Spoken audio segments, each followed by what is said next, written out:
saya Cika Pagala, Stambu 20 023 612 010 12. Saya dari Fakultas Ekonomi Andi Cema Kota Pelopo, jurusan Ekonomi Prodi Manajemen, angkatan 2020 semester 2. Di sini saya akan menjelaskan sedikit materi mengenai activating.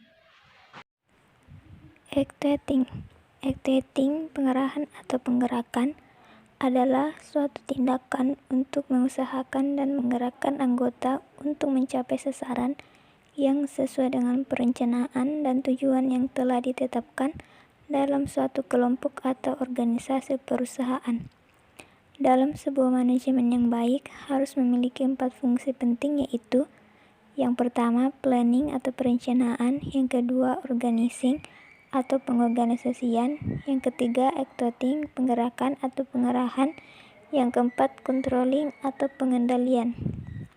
Menurut para ahli, menurut Certeri 1986 dalam Dimas 2010 mengemukakan bahwa activating merupakan usaha menggerakkan anggota-anggota kelompok sedemikian rupa hingga mereka berkeinginan berusaha untuk mencapai sasaran perusahaan dan sasaran anggota-anggota perusahaan tersebut.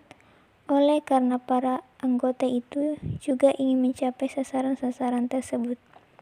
Menurut Wijono 1997, activating adalah fungsi yang teramat penting dalam manajemen.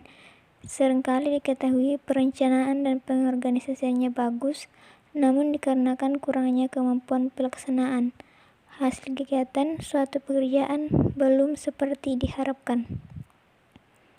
Tujuan dan fungsi activating. Tujuan activating yang pertama, menciptakan kerjasama yang lebih efisien. Yang kedua, mengembangkan kemampuan dan keterampilan staf. Yang ketiga, menumbuhkan rasa memiliki dan menyukai pekerjaan. Yang keempat, mengusahakan suasana lingkungan kerja yang meningkatkan motivasi dan prestasi kerja staf. Yang kelima, membuat organisasi berkembang secara dinamis.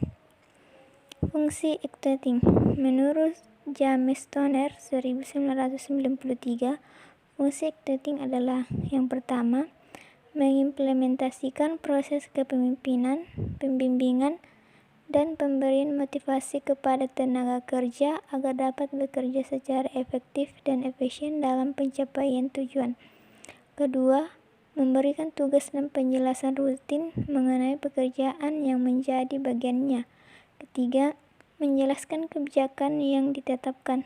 Keempat, proses implementasi program agar dapat dijalankan oleh seluruh pihak dalam organisasi serta proses memotivasi agar semua pihak tersebut dapat menjalankan tanggung jawabnya dengan penuh kesadaran dan produktivitas yang tinggi.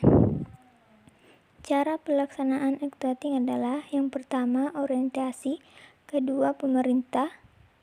Bagian A, perintah umum dan khusus, B, perintah lisan dan tertulis, C, perintah formal dan informal. Yang ketiga, delegasi wewenang. Prinsip activating. Menurut Haris 2011, pengarahan dan penggerakan yang dilakukan oleh pimpinan harus berpegang pada beberapa prinsip, yaitu yang pertama, prinsip mengarah pada tujuan. Yang kedua, prinsip keharmonisan dengan tujuan. Yang ketiga, prinsip kesatuan komando. Faktor pendukung dan penghambat activating. Faktor pendukung, pertama, kepemimpinan, kedua, sikap dan moral, tiga, tata hubungan, keempat, insentif, kelima, supervisi, keenam, disiplin. Faktor penghambat, yang pertama, kegagalan manajer dalam menumbuhkan motivasi stafnya. Hal ini terjadi karena manajer kurang memahami hakikat perilaku dan hubungan antar manusia. Yang kedua, seperti konsep perilaku manusia yang dikemukakan oleh Maslow, di negara berkembang yang menjadi prioritas adalah kebutuhan fisik, rasa aman, dan diterima oleh lingkungan, sedangkan di negara maju kebutuhan yang menonjol adalah aktualisasi diri dan self-esteem. Perbedaan tersebut juga akan mempengaruhi etos kerja dan produktivitas kerja. Elemen activating. Beberapa elemen activating dalam manajemen adalah sebagai berikut. A. Coordination adalah fungsi yang harus dilakukan oleh manajer agar terdapat suatu komunikasi atau kesesuaian dari berbagai kepentingan sehingga tujuan perusahaan dapat tercapai. B. Motivasi, yaitu memberi motivasi kepada para karyawan dengan memberikan fasilitas yang bagus dan gaji yang cukup. C. Communication, yaitu menjalin komunikasi yang baik antar pimpinan dan karyawan dalam berbagai kegiatan perusahaan.